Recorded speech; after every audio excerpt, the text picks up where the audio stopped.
Bonjour à toutes et à tous. En effet, alors moi c'est Amélie, j'ai le plaisir d'animer cette table ronde avec nos 3 intervenants et ça me touche particulièrement parce que moi je crois vraiment à la force des collectifs. À titre professionnel et à titre personnel, je m'investis beaucoup sur des collectifs citoyens pour du mécénat, des collectifs d'entreprise, des collectifs de financiers. Donc là, je vais avoir plaisir à vous passer la balle sur ce sujet.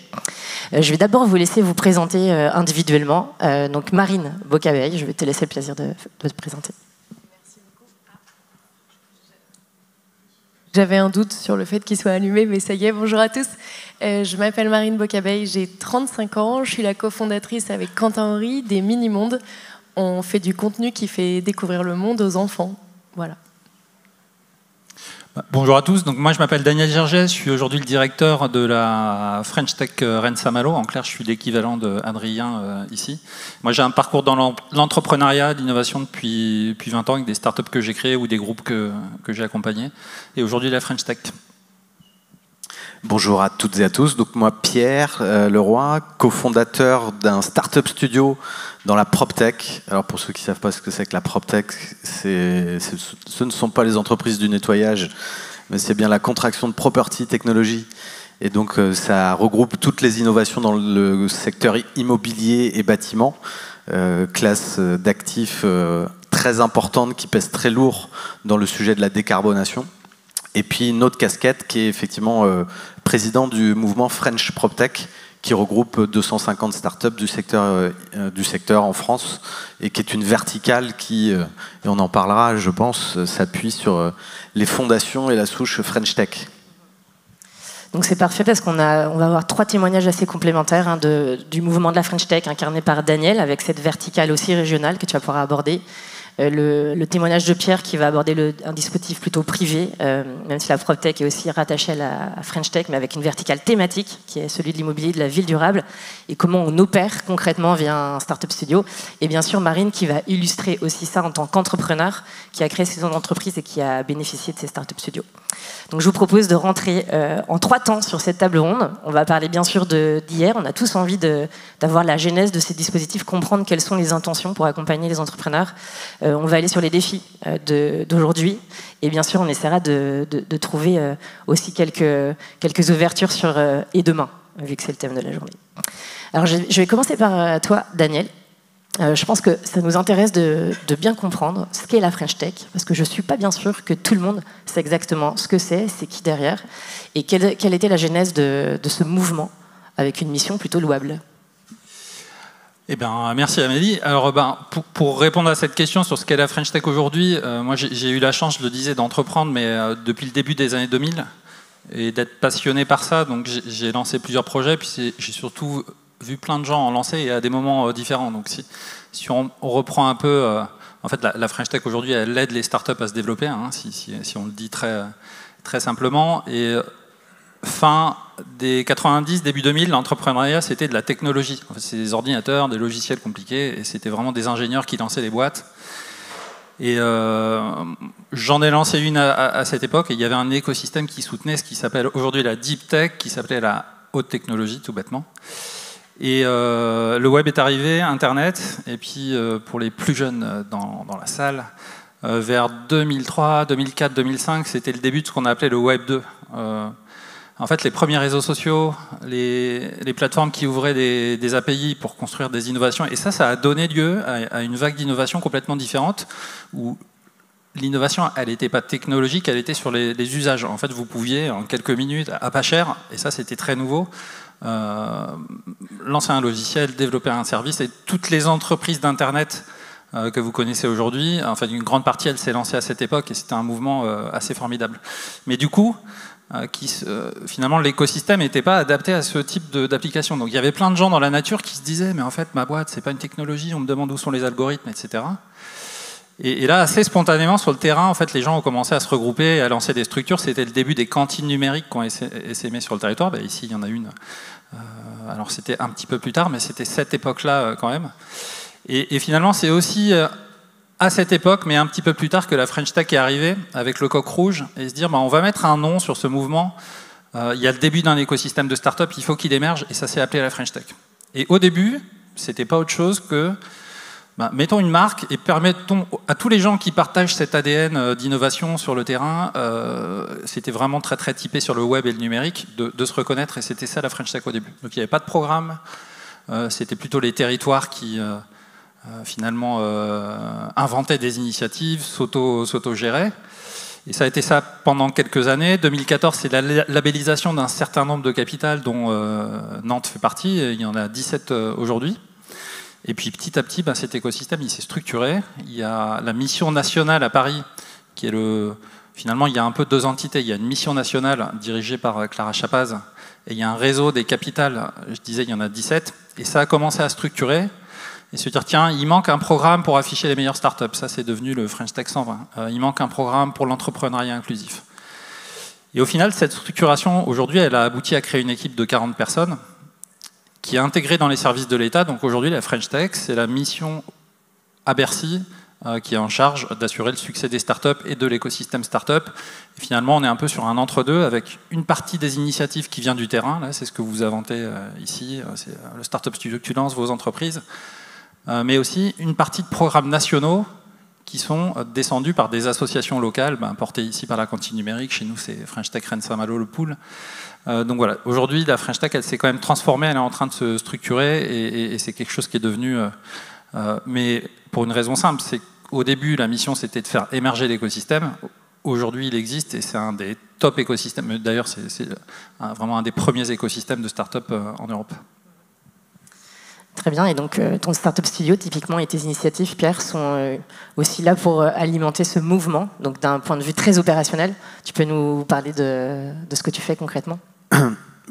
Alors, je vais juste faire un peu d'histoire pour faire un historique plutôt. Nous, avec mon associé, on s'est rencontrés il y a 18 ans. On fête notre 18 ans de vie commune professionnelle. Et donc, l'idée en 2007, c'était de se dire il faut massifier la rénovation énergétique. Donc, c'était un sujet avant-gardiste, tout le monde s'en foutait pour faire simple. Et Yann a tout de suite vu qu'il y aurait besoin de tech pour le faire. Il est parti de Paris, on était tous les deux dans les domaines de l'énergie. Et puis, je l'ai accueilli dans les bureaux de mon ancienne boîte. Moi, j'étais dans un cabinet de conseil autour de l'énergie. Et en fait, il n'y avait pas de coworking, il n'y avait pas d'espace de ce type-là, ça n'existait pas. Donc voilà, il est venu dans les bureaux, on a commencé à itérer. 2 ans plus tard, on a fait amorcer notre projet commun, qui était une plateforme B2C pour accompagner la rénovation de sa maison, avec beaucoup de liens avec des labos de recherche locaux, avec des écoles d'ingénieurs pour créer les algorithmes, etc. C'est préhistorique hein, quand on parle de ça. Et puis, de fil en aiguille, on a trouvé notre modèle. 2014, on a été élu Startup Green Tech européenne selon le cabinet Deloitte. On avait fait 10 000% de croissance, alléluia. Et donc, à ce moment-là, la French Tech commence à se structurer. Et on se dit, tiens, on avait tellement galéré en fait, à trouver des solutions pour bootstrapper notre projet, pour exister et développer notre aventure, que là, on s'est dit, il y a un écosystème qui est en train de se structurer, qui est génial. La BPI, c'était vraiment les fondations du modèle. On a été les premiers dans la promotion BPI Excellence. Là, et donc là, on s'est dit, on va revendre cette activité-là, et on va relancer notre activité telle qu'on voulait le faire en B2C, en se disant on va lever de l'argent, etc. Et donc on a levé, on avait toujours gagné de l'argent jusqu'en 2014, autofinancé, pas de fonds, on n'avait pas du tout travaillé en capital risque. Et puis on décide de lever 10 millions avec un corporate, donc un groupe mutualiste. Et on repart dans un deuxième volet de 2015 à 2019 pour lancer notre plateforme, on va dire, grand public. Et puis, dans l'aventure, on se fait bousculer par un grand groupe qui décide de nous racheter, enfin en tout cas de nous faire une OPA hostile sur notre dispositif. Donc là, on découvre les sujets d'open innovation avec les grands groupes et startups, où c'est pas toujours extrêmement équilibré les deals. Et je raconte ça parce que c'est tout le socle fondateur de notre démarche qui est arrivé derrière, de verticalisation. Et donc, 2019, on se retrouve à négocier avec ce grand groupe le rachat de notre plateforme B2C. Et on se dit, OK, qu'est-ce qu'on fait? Ils ont mis un ticket. Comme c'est une OPA hostile, on a pu négocier de rester propriétaire de la technologie qu'on avait développée. Notamment, on avait beaucoup investi d'argent sur la data. Et puis on s'est retrouvé fin 2019, début 2020, un peu à faire, se retrouver avec notre équipe, notre tech, et puis à se dire, est-ce qu'on repart sur une plateforme, puisqu'on avait revendu la nôtre, ou qu'est-ce qu'on fait, quoi? Comment on se réinvente? Et on a décidé de faire notre introspection entrepreneuriale en se disant, en vrai, on est sur un secteur immobilier et bâtiment qui a besoin de se digitaliser en urgence. Ça, c'est le premier thème, parce que c'est un secteur qui est hyper en retard, alors que c'est sans doute celui qui peut générer le plus d'impact positif, parce que tout le monde a une maison, tout le monde a des bureaux, tout le monde est lié à ce secteur-là d'une manière ou d'une autre. Donc il y a un besoin de digitaliser. 2, les startups de la PropTech qu'on avait rencontrées en créant le mouvement French PropTech, on se rendait compte que tous les entrepreneurs étaient très bons dans leur métier, mais avaient des vraies problématiques de gestion de la technologie, parce que ça coûte cher, parce que en dessous de 2-3 millions pour faire un produit qui tienne la route, c'est compliqué. Et souvent, on réinvente un peu tout le temps le même socle. Il faut un CRM, il y a beaucoup de choses qui reviennent en fait dans la création d'une boîte. Et puis, donc ça, c'était le troisième élément. Et puis le quatrième élément, c'est qu'on a eu la chance de rencontrer Rob Spiro dans le cadre d'Imagination Machine, qui avait posé assez en avance. C'était sans doute la première initiative de studio à Nantes. Et en discutant et en itérant autour de lui, on s'est rendu compte qu'il y avait un vrai sujet intéressant pour accompagner, enfin en tout cas pour favoriser l'émergence de projets, parce que quand on crée une boîte, putain, il y a 70 millions de trucs à faire, il faut être comptable, juriste, RH, financeur, product manager, enfin il y a beaucoup de choses. Et fort de ce constat-là, on s'est dit c'est intéressant de créer un studio technologique et verticalisé. Et on s'est dit, on va apporter des ressources d'expertise, parce que ça fait 15 piges qu'on est dans le secteur, et donc c'est intéressant de transmettre ça, c'est un secteur qui est complexe à appréhender. 2, on va apporter notre équipe et nos ressources technologiques pour aider et apporter à ces entrepreneurs des vraies solutions pour mettre en place leur plateforme, enfin en tout cas leur service. Et 3, on va se mettre en mode studio, parce que ça a énormément de sens d'apporter un environnement juridique, RH, financier, stratégique et un pool d'experts pour mentorer, accompagner et réussir le pari de faire émerger des PropTech. Avec 2 promesses, c'est de dire multiplier les chances de succès, on va dire par 4. C'est 20% des boîtes passent le cap. L'idée d'un studio, c'est d'arriver à 80%.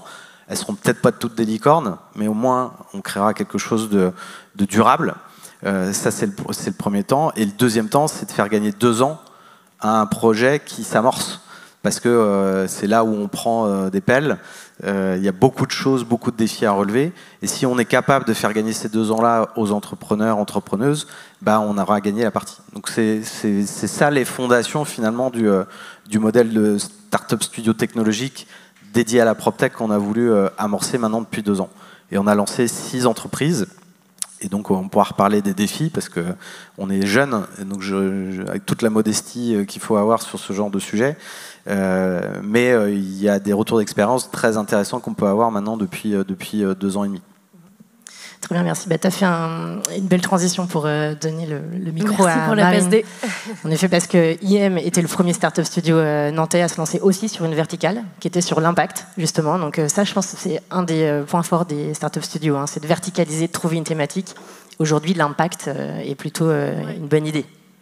Thématique assez large, l'impact. Je voudrais juste revenir sur cette merveilleuse vanne sur la PropTech. Merci Pierre. du début de la conférence. Ouais, donc du coup, forcément, moi j'ai l'habitude de dire que entreprendre dans un startup studio, c'est un peu de l'entrepreneuriat sur un plateau d'argent. C'est un peu naïf parce que finalement, vous donnez quand même une partie de votre boîte au startup studio. Mais là où c'est à peu près, où c'est génial, c'est que, comme le disait Pierre, en fait, quand vous entreprenez, évidemment, il y a 1000 choses à faire. Vous avez une idée, vous avez envie de la développer, mais vous êtes ultra contraint par le juridique, le financier. Même si vous avez fait des études qui sont, entre guillemets, reliées à la gestion, en tout cas, moi, c'était mon cas, j'avais pas toutes ces connaissances pour monter rapidement une boîte. Et le Startup Studio, il amène ça, déjà, ce cadre-là. Et du coup, il simplifie à peu près toutes les démarches. Et ça, c'est chouette, parce que c'est de l'énergie qu'on a à mettre en moins dans des choses qui sont finalement pas hyper stratégiques, parce que structurer une boîte, c'est pas ce qu'on aime le plus faire quand on entreprend. Et donc, du coup, ça, c'était une vraie chance d'avoir ce cadre qui était posé par Imagination Machine. Et pour vous donner un petit peu vous expliquer un peu comment ça fonctionne, ça peut paraître assez flou pour certains, les apports d'un startup studio, surtout que Rob Spiro, qui porte Imagination Machine, il est américain et il n'a pas exactement peut-être la même manière de communiquer que nous. Et du coup, c'est quelqu'un qui est super enrichissant pour ça.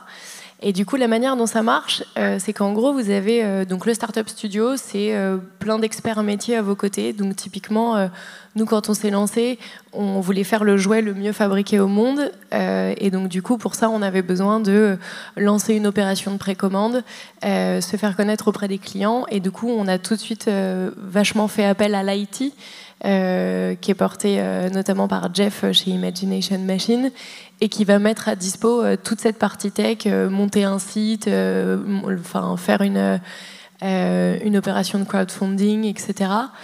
Donc ça, c'était vraiment hyper pratique pour nous parce qu'on n'avait pas les moyens de le faire. Donc vraiment, la partie tech, elle était hyper présente. Et évidemment, après, il y a toute la partie stratégique. Et ça, aujourd'hui, chez Imagination Machine, il y a donc Rob qui a vraiment la vision strat, mais qui est aussi partagée par tous ses partenaires. Il y a aussi Émilie Abel, qui est vraiment son bras droit et qui va vous aider surtout sur la partie, enfin en tout cas nous c'était le cas, sur la partie RH, toute la partie recrutement, toute la partie trouver les bonnes personnes. Ça c'est vraiment super important. Je pense que aujourd'hui, il y a, je sais que c'est une de tes questions après Amélie, mais si c'était à refaire, je pense qu'on prendrait encore plus de temps sur cette partie avec qui on a envie de le faire, parce qu'avec Quentin, nous on a eu la chance de super bien se trouver. Et ça, c'était aussi, Quentin qui est mon cofondateur, c'était aussi un match qui a été fait par le Startup Studio. Je pense que c'est important de rappeler aussi qu'ils sont là pour ça, pour faire matcher les entrepreneurs. Mais c'est aussi d'avoir les bonnes personnes à ses côtés. Et ça c'est vraiment IM qui nous l'a apporté. C'est clairement clé, quoi. Les dispositifs comme ça fonctionneront que si les personnes qui sont à l'intérieur sont très bons. Et je pense que c'est le cas d'Imagination Machine. Alors, j'imagine aussi, Pierre, si on parle un petit peu d'aujourd'hui aussi de ton Startup Studio, toi, tu mets des ressources à disposition des entrepreneurs. Tu peux nous en toucher de mots, donner des exemples concrets, peut-être avec quelques boîtes que vous accompagnez? En fait, on a identifié, on a opéré 3 process différents. Soit c'était des idées qui venaient du studio, soit c'était des idées qu'on a challengées avec un cofondateur extérieur qu'on a identifié. Et donc ça a tout de suite matché, il était déjà porteur de l'idée. Et le 3e volet, c'est plutôt, on est arrivé en late founder, c'est-à-dire qu'il y avait déjà un POC, il y avait déjà quelque chose, et on est plutôt arrivé en mode accélération, donc en apportant des ressources, notamment technologiques. Donc ce qui est intéressant, c'est que je pense à Hero, qui est un peu, donc HEERO, qui est notre plateforme dédiée à la décarbonation du logement, qui était un sujet qu'on connaissait plutôt bien. On a opéré en fait toute notre méthode, à savoir d'abord donner un accès au marché, donc avec un gros travail sur le SEO et une usine SEO pour pouvoir installer et faire en sorte que le jour 1 de la création de la boîte, il y ait déjà 30 000 visiteurs uniques sur le site pour pouvoir tout de suite générer et mettre la boîte dans un flux business. Ça, c'était le premier sujet. 2, on a porté dans le studio toute la structuration contractuelle, puisque ces leads qui arrivaient devaient donner lieu à une monétisation. Et donc, on a signé un contrat avec des fournisseurs d'énergie, notamment Total et Siplec, qui font du financement de la rénovation énergétique. Et donc, on a pu d'abord signer un premier contrat de 30 millions d'euros et qui a été porté à 700 millions à déployer sur 7 ans. Donc une vraie capacité, une vraie valeur pour sécuriser finalement le modèle en amorçage. Et puis le troisième volet, ça a été d'apporter effectivement un socle technologique pour développer le service. Donc c'est plus qu'un framework, c'est plus qu'un environnement, parce que faire une architecture ici, en fait, je fais la virgule, mais souvent ce qui se passe, c'est que quand on démarre une start-up, on va être très focus sur le business, éviter de cramer trop de cash. Dès qu'on va trouver une traction, et en général c'est là où ça peut cranter très vite, mais il y a pas mal de boîtes qui s'effondrent aussi parce que le socle technologique n'était pas prêt, enfin il n'y avait pas de maturité produit. Et donc, en fait, ça ne suit pas la croissance et il y a une grosse dette technique. Donc, il faut trouver le mix entre comment j'investis suffisamment pour poser un socle robuste, être capable d'accompagner la croissance le cas échéant. Et donc, ça nous a permis, avec Hiro, d'aller jusqu'à une certification ISO, parce qu'on est vraiment sur un opérateur du financement, une certification ISO en moins de 18 mois. Je pense que l'organisme en question nous a dit on n'a jamais vu une boîte se faire certifier ISO en moins de 2 ans. Donc, et ça c'est parce que le studio avait absorbé beaucoup de risques au démarrage. Et le jour où on crée la boîte, elle est déjà viable entre guillemets, elle a déjà son modèle. Et donc ça permet, c'est notre promesse, d'essayer de faire gagner 2 ans dans le dispositif. Très compliqué à faire la pédagogie aux banques au démarrage, parce que c'est difficile à expliquer, mais c'est comme si on arrivait à jumper les 18 premiers mois d'une boîte en disant on l'ouvre vraiment au moment où elle a une chance de réussir. C'est l'approche qu'on a eue avec Hiro. Très bien. Et on parlait d'un fondement important des startup studios, c'est le partage du capital, parce qu'à chaque fois les startup studios prennent une partie du capital. C'est quoi, selon toi, Marine, le partage équitable de ce capital entre fondeurs et startup studios? Cette question glissante. Je voulais juste revenir sur 2 trucs que tu disais. Le fait de faire gagner 2 ans, je pense qu'il y a 2 trucs super importants. En un, il y a un peu la méthode du startup studio. La méthode d'IM aujourd'hui, je sais que c'est aussi la méthode que tu utilises, c'est la méthode qu'on appelle test and learn, où en fait, en gros, c'est pas l'entrepreneur qui arrive avec ses idées, ses intuitions. Enfin, si, dans un premier temps, mais très rapidement, il va les confronter à son marché, il va les confronter à ses users potentiels. Nous, en gros, pour faire le jouet le mieux fabriqué au monde, pour faire du contenu qui fasse sens pour les enfants, etc., on a parlé à 200 parents avec Quentin. On mettait des annonces sur le Bon Coin, venez nous rencontrer pour 10 balles, pour que vraiment les gens nous racontent en fait ce qu'ils attendaient des jouets de demain. Et du coup, il y a vraiment cette méthode. Je trouve que, tu vois, quand tu démarres et que tu te lances dans une boîte, tu peux être hyper éparpillé parce que tu as 1000 trucs à faire. Aussi parce que tu as envie de faire 1000 trucs, parce que quand tu es entrepreneur, c'est un peu ton défaut et ta qualité. Et du coup, je trouve que le fait d'avoir une méthode, ça vient quand même vachement toujours te ramener un peu sur terre, tu vois, te remettre les pieds un peu sur terre et te dire, ok, vas-y, mon objectif, c'est ça. Il faut que j'arrive à vraiment aller tout droit, quoi. Et du coup, tu gagnes vachement de temps avec cette méthode-là aussi parce que au fur et à mesure, tes clients vont t'aiguiller sur ton produit, il doit être plus comme ci, ton produit doit être plus comme ça. Et finalement, quand tu décides de lancer ta boîte, ton produit, il est quasiment prêt. Ton POC, il est réussi. Et donc, tu sais que tu vas pas complètement dans le mur parce que tu as déjà itéré pas mal.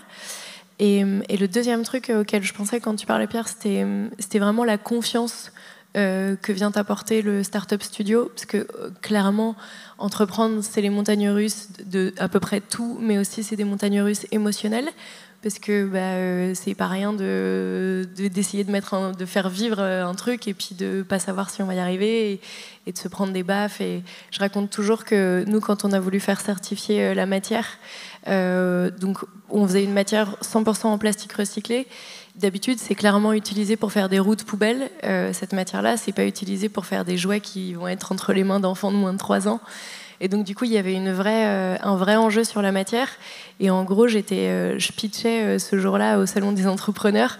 Le matin même, j'avais sauté sur le petit essai qu'on avait fait. Le truc avait explosé en 1000 morceaux et je m'étais retrouvée avec des bouts de plastique genre pointus comme des tessons de bouteilles. Et donc, en fait, on était à M-3 de devoir faire le projet. Bref, des coups durs, quoi. Et dans ces moments-là, le fait d'avoir un startup studio autour de soi, d'avoir des gens, encore une fois, qui vous ramènent un peu sur terre et qui vous disent « Ok, les gars, coup dur, certes, mais on avance, on déroule », je trouve que c'est hyper précieux. Hyper précieux. Et du coup, combien ça coûte, ça? Parce que c'était ça la question. Combien ça coûte? Écoute, je pense qu'il y a un peu 2 approches, selon moi. Soit c'est ta première boîte. Du coup, tu es complètement un newbie, tu sais rien faire, t'es pas nul, mais tu as juste un peu ton énergie, tu n'as pas vraiment d'expérience. Et donc, du coup, là, quand tu as absolument besoin d'un startup studio, parce qu'il faut que tu aies des gars pour te structurer, alors tu vas de toute façon te manger des portes et prendre des pelles, mais c'est pas grave, tu as quand même besoin de ce cadre-là.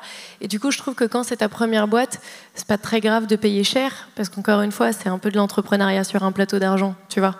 Et en fait, ce que tu vas payer, c'est un peu une école de co ultra boostée avec les meilleurs profs du monde en 6 mois, tu vois. Donc finalement, je trouve que sur ta première boîte, nous en tout cas avec Quentin, on n'était pas dans une posture de négo et on est super content de l'avoir fait comme ça. Et tu vois, on l'a jamais regretté. Très souvent, après, quand les avocats se sont retrouvés en face d'étapes de capitalisation, ils nous ont dit « Attendez les gars, c'est quoi ce startup studio qui vous bouffe ?» Et on leur disait, ouais, mais en vrai, ils le méritent. Enfin, tu vois, il n'y a jamais eu de frustration de notre côté là-dessus. Ça, c'est pour une première boîte. Et je pense que quand c'est pas ta première boîte, que tu es plus expérimenté, que tu sais mieux faire, que tu as moins peur, là, il faut que tu arrives à mieux négocier. Je passe des messages pour plus tard. Non, je rigole. Non, mais je pense que quand c'est pas ta première boîte, il faut que... Ouais, tu es un peu plus aguerri à cette fameuse étape de capitalisation et du coup, il faut que tu arrives à un peu potentiellement plus défendre ton bout de gras.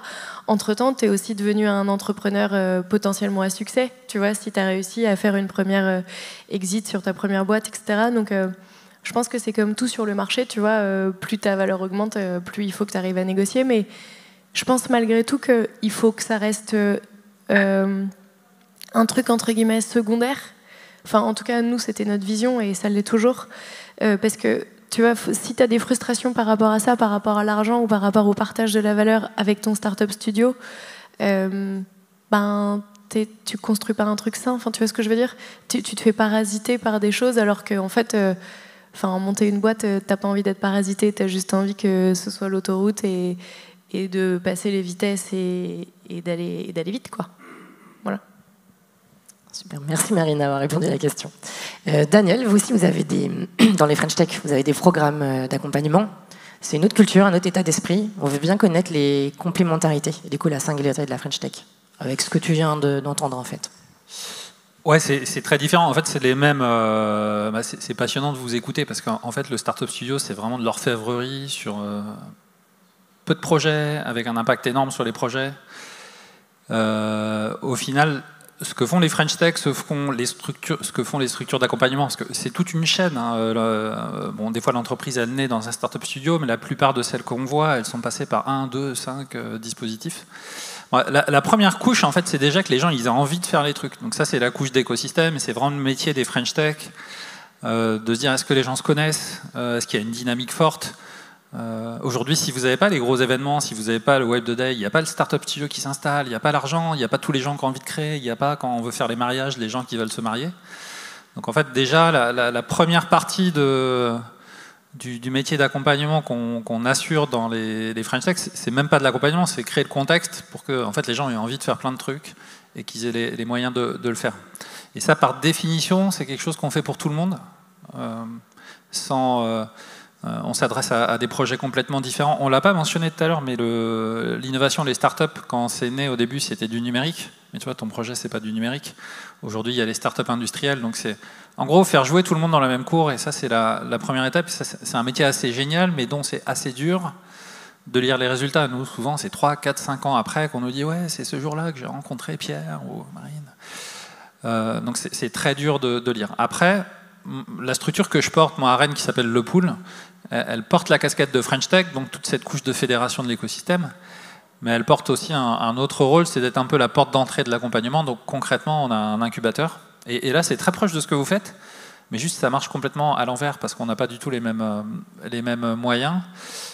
Et là encore, je ne l'ai pas dit, mais on est des associations, donc on est sur un statut associatif, avec un modèle économique qui mixe du public, donc on est subventionné pour ça, pour finalement, chez nous c'est 2 tiers, 1 tiers, donc c'est 2 tiers de financement public sur à peu près un budget à un peu plus de 3 millions, et après des ressources privées. Mais finalement ce qu'attendent nos financeurs, c'est de se dire si quelqu'un se lève demain et a envie de faire le futur les mini-mondes ou de lancer son entreprise dans n'importe quel domaine, il va toquer à la porte et il faudra lui répondre. Donc là, en fait, on doit répondre, nous, à 20 projets par mois qui arrivent à des stades de maturité complètement différents. Des fois, c'est une vague idée. Des fois, ça fait 2 ans qu'ils bossent. Des fois, il y a des idées géniales. Des fois, il y a des idées complètement cons. Des fois, il y a des idées pour sauver la planète. Des fois, ils n'en ont rien à faire. Et en fait, nous, on est la porte d'entrée et on doit commencer à répondre, essayer de comprendre le projet. Et souvent, ce sur quoi on va agir, c'est... et c'est là que je pense que les dispositifs que vous opérez sont plus armés, et que ça fait une grosse différence avec comment on fonctionne. Il y a plein de gens qui veulent entreprendre, mais les bonnes entreprises, elles vont répondre. Il y a un critère, c'est répondre à un besoin de quelqu'un, que ce besoin il soit fort et que les gens aient les moyens de vous acheter ce que vous faites. Et sur 95% des startups où il y a un problème, c'est au niveau de l'idée. Est-ce qu'il y a vraiment un besoin fort derrière? Et donc souvent, quand on a un peu d'expérience, on le voit, on entame une conversation sur ce sujet. Mais nous, comme on est un peu aussi des structures publiques d'accompagnement, les gens s'attendent à ce qu'on les aide. On a aussi des outils pour financer. Donc on arrive un peu... parfois, c'est un peu un droit. Donc nous, notre challenge, c'est... On n'est pas l'investisseur, donc on ne peut pas dire « tu fais comme ça, sinon on ne mettra pas l'argent ». Mais en même temps, on doit passer le même type de message. C'est en fait, non, là, tu es en train de me parler d'un truc, c'est pas le sujet. Ton sujet, c'est qu'il faut que tu améliores ta proposition de valeur. Et donc, on va le faire un peu différemment, plutôt en essayant d'influencer. Souvent, en faisant aussi beaucoup de mise en relation avec les entrepreneurs. Parce que quand nous, on passe un message, il n'est jamais aussi bien porté qu'un autre entrepreneur qui a fait la même chose. Mais sinon, pour les activités, j'ai envie de dire, c'est un peu les mêmes. On fait aussi beaucoup de recherche d'associés, de mise en relation pour constituer l'équipe. Voilà, c'est juste qu'on doit l'offrir à tout le monde et puis qu'on n'a pas la capacité et c'est pas notre métier d'être vraiment un juge final en disant c'est comme ça et pas autrement, et si tu veux pas, voilà, on doit supporter tout un tas de projets, mais c'est aussi ce qui rend le sujet passionnant. L'entrepreneuriat pour tous, donc c'est plutôt une belle mission. Voilà. Justement, on va voir si la French Tech est capable de répondre aux défis là, qu'on peut voir encore. C'est-à-dire, est-ce qu'il y a encore des trous dans la raquette pour accompagner l'entrepreneuriat, l'innovation sur les territoires, dans les thématiques fortes. Donc si toi, tu en avais un ou deux, là, défis ou trous dans la raquette à mentionner, ce seraient lesquels? Pierre, puis Marine, si tu en as un aussi. Et on verra si Daniel, tu sais répondre ou faire des tentatives de réponse à ça, quoi. En tout cas, juste pour rebondir avant de répondre à cette question-là, je trouve, je ne sais pas qui a monté cette table ronde, mais c'est incroyable. Pour répondre au sujet d'entreprendre en mode collectif, ce qui est super, c'est qu'en fait, pour moi, French Tech, c'est vraiment le socle qui a permis de structurer un écosystème qui est absolument nécessaire entre entrepreneurs, structures locales, structures spécialisées, investisseurs et institutions. Donc si on n'avait pas eu c'est une chance pour moi qu'on ait eu ce premier socle. Effectivement, parce qu'à l'heure où, quand c'est né, il fallait, rappelez-vous, évangéliser le digital, la tech, etc. On partait quand même de loin. Ça a été cette première couche qui a été extrêmement bien réussie. Et effectivement, l'exemple de French PropTech, ça a été de se dire, ça suffit pas. Il faut créer une verticale, parce que nous, dans notre secteur, 90% des boîtes, elles sont en modèle B2B. C'est-à-dire que nos clients, c'est des promoteurs, c'est des agents immobiliers, c'est des foncières, c'est des syndics. Ce sont des gens qui adorent la tech. Ils adorent les sweats à capuche. Ça ne fonctionne. Enfin, culturellement, ça fonctionne pas. Et ils se retrouvaient pas du tout dans la Startup Nation qui était portée par French Tech, qui était sans doute une réponse importante, mais pas suffisante, en tout cas dans la manière de l'appréhender. Et donc, il nous manquait la brique et le lien au territoire et à l'écosystème un peu plus sectoriel. Donc c'est pour ça qu'on a poussé ce mouvement-là. Donc ça, c'était il y a 6 ans maintenant, donc quasiment 5-6 ans après l'arrivée de French Tech.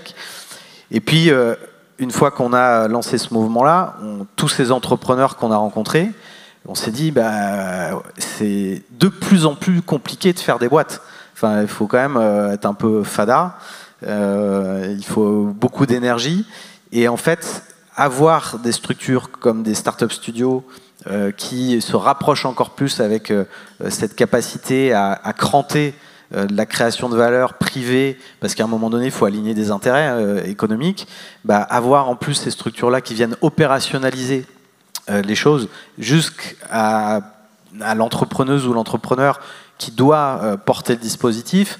On a vraiment tout l'entonnoir avec effectivement le socle French Tech, la verticale et des outils d'accompagnement très opérationnels avec des méthodologies différentes et qui sont, il n'y en a pas 15 000 des startup studios, c'est en émergence, mais on voit que ça vient, je pense, faciliter clairement la structuration des boîtes, que l'equity dont tu parlais est un enjeu, c'est-à-dire que si effectivement on est sur des entrepreneurs qui veulent garder 80 ou 100% de leur boîte, ça convient pas.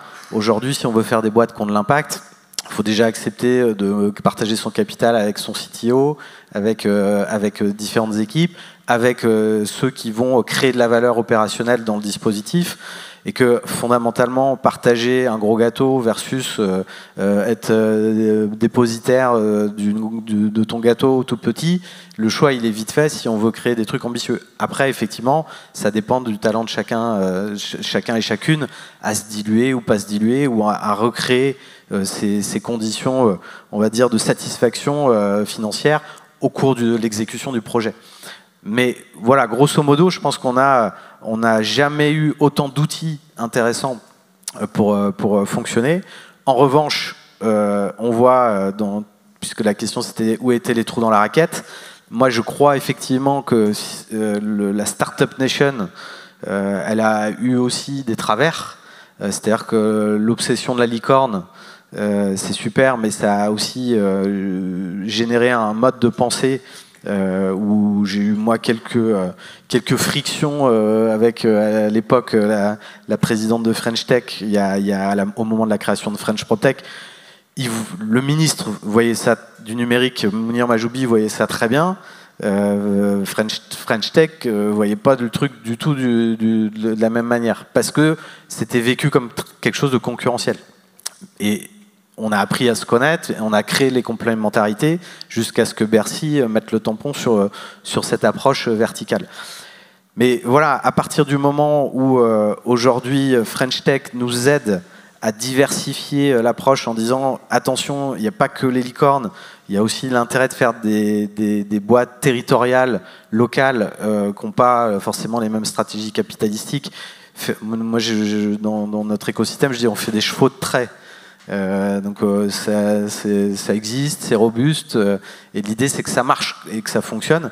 Et je pense que cette diversité, elle est importante parce que on peut pas avoir un seul modèle, et on voit bien le risque quand on a taillé un sillon comme ça, c'est que le jour où l'écosystème VC se renverse, c'est vachement plus compliqué à manœuvrer, et c'est un peu ce qui s'est passé ces derniers mois avec le startup bashing qui est arrivé, et qui n'est pas non plus une bonne idée, parce que c'est quand même cet écosystème-là qui porte le terreau d'innovation pour transformer la société et générer de l'impact.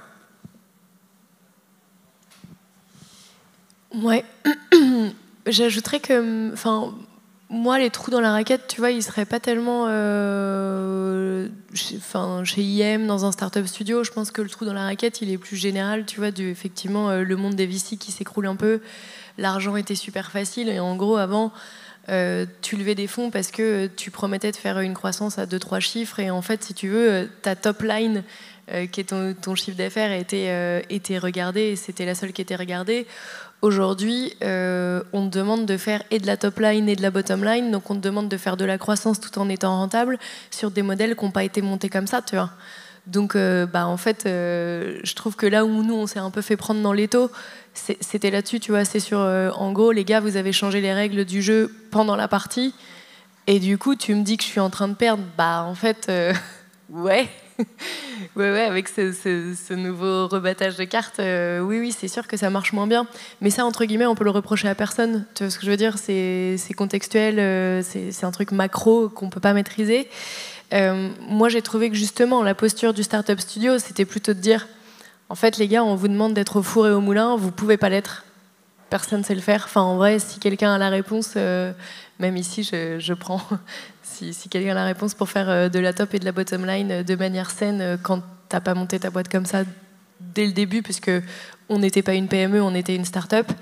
Mais encore une fois, ça, je pense qu'on peut le reprocher à personne, et je pense surtout que le Startup Studio a eu, pour nous en tout cas, la transparence de dire ok, c'est un état de fait, c'est comme ça, on va pas pouvoir tout faire. Comment on essaye de ménager la chèvre et le chou, quoi, en fait. Et du coup, il nous accompagne aussi sur ce chemin-là.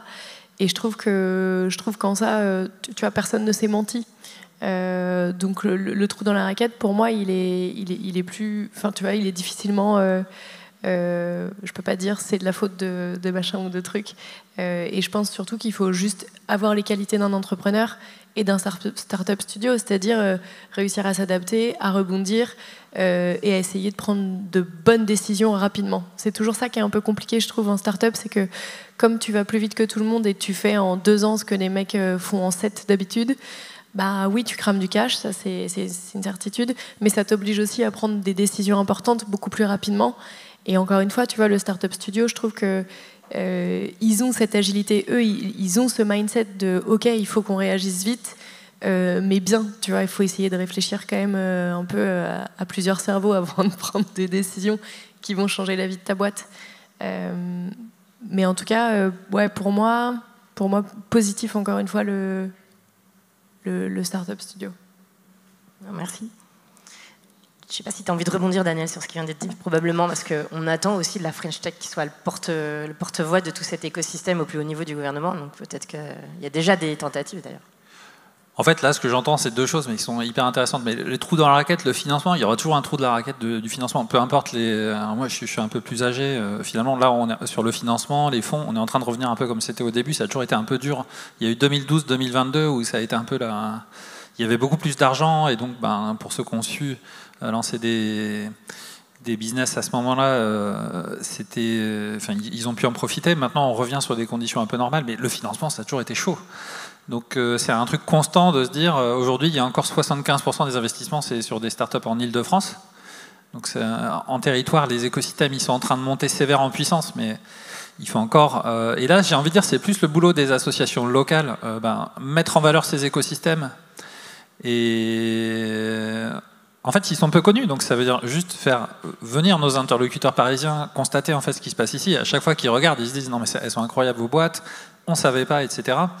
Et petit à petit, ça influe sur l'autre partie de ce que tu disais, parce que c'est vrai qu'il y a cette histoire, en fait, c'est la French Tech, elle a quand même vocation à faire un écosystème européen qui est attractif, donc forcément, elle va se baser sur les meilleures croissances, les entreprises à Paris, ce qu'on appelle les licornes, même s'il y en a ailleurs. Donc forcément, il y a un tropisme là-dessus, et tout le monde ne s'identifie pas à ça. Mais en fait, plus on montre nos écosystèmes et on montre des trajectoires d'entreprises qui sont différentes, qui étaient peu connues.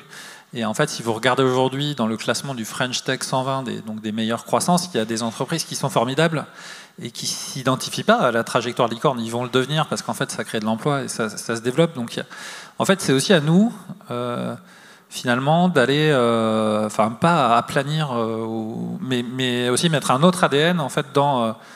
c'est quoi qui génère l'envie d'entreprendre et c'est quoi une bonne trajectoire d'entreprise.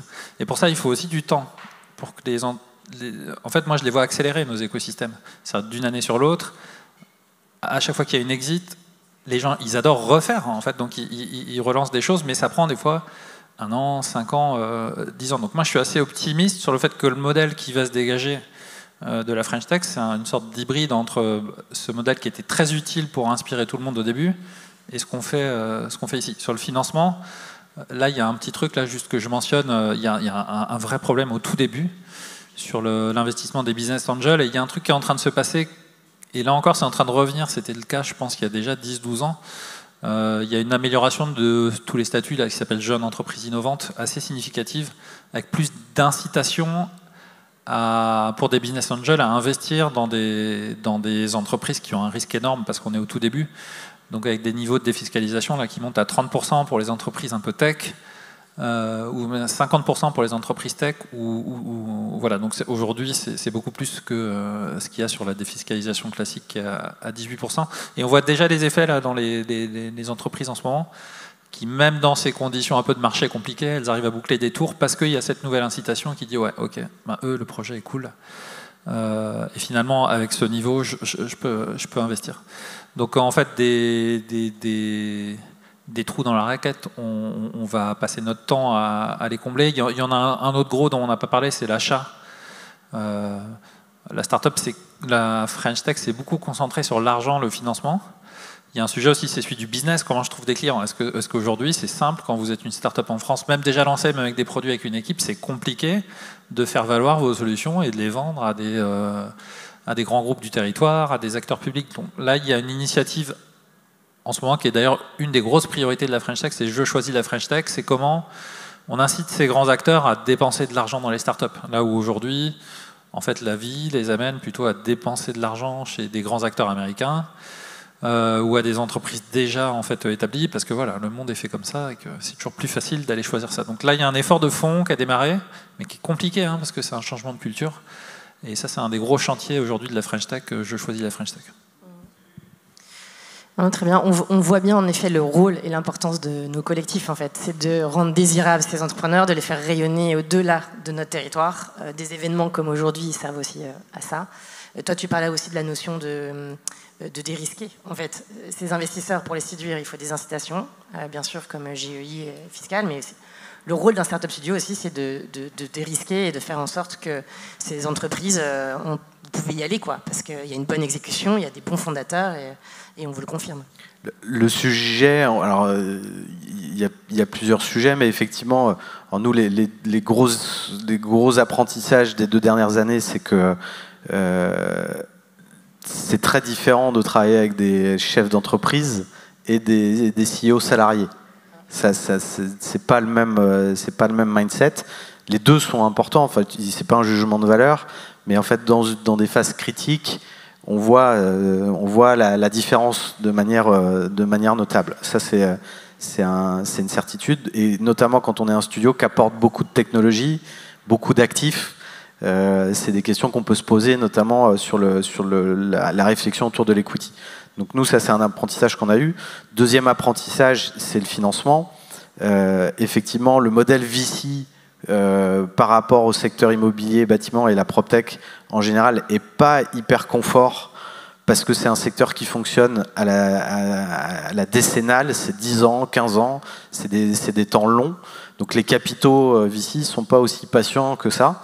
Donc, et on a du mal à faire matcher les deux modèles. Donc on essaye d'inventer des alternatives pour financer les choses, notamment en montant nos propres véhicules de financement et en faisant un appel à l'épargne à la fois des utilisateurs, donc entreprises ou membres de ces entreprises. Donc on travaille avec des organisations syndicales, notamment comme la FNAIM, la FNAIM, donc le petit losange jaune. Eux réfléchissent à ça avec nous, à se dire comment on crée finalement nous on a besoin de ces solutions digitales, il faut qu'on transforme nos métiers, on est les utilisateurs de ces solutions-là, n'en soyons pas que clients, mais soyons aussi les parties prenantes dans le soutien financier de ces démarches. Et il y a une capacité de frappe réelle.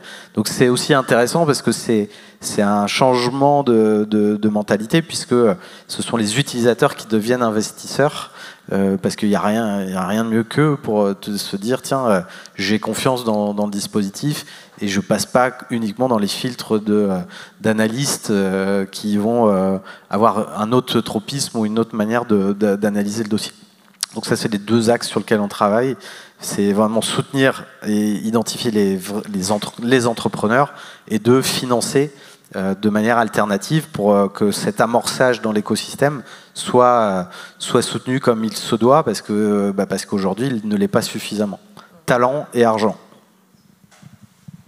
C'était presque un mot de conclusion, mais on va se laisser peut-être 2 minutes encore pour dire si vous aviez soit un conseil à donner à un entrepreneur qui est dans la salle, ou alors un message à faire passer à Clara Chapas, par exemple, directrice de la French Tech France.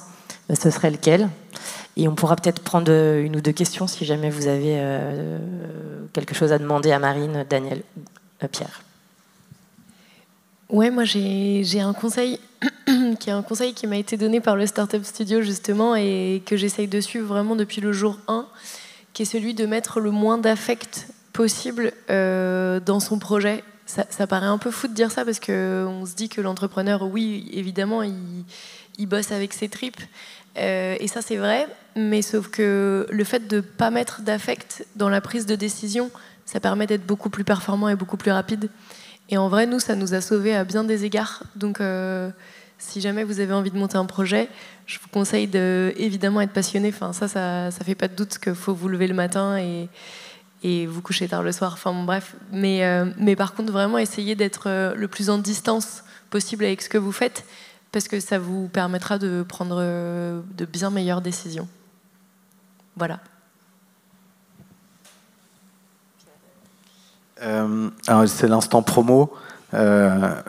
Si vous avez envie d'entreprendre, si cette idée vous traverse l'esprit, sachez que ce secteur de l'immobilier et bâtiment est un secteur qui manque vraiment de monde, de talent dans cette volonté de le transformer. Juste quelques chiffres, c'est le secteur qui émet le plus de carbone, enfin le 2e secteur qui émet le plus de carbone. Il pèse 40% des factures d'énergie nationales. Il pèse ces 2 millions d'emplois non délocalisables. Et c'est 40% le reste à charge de chacun d'entre nous a subi l'augmentation de cette facture logement, eau, énergie de plus de 40% sur les 7 dernières années.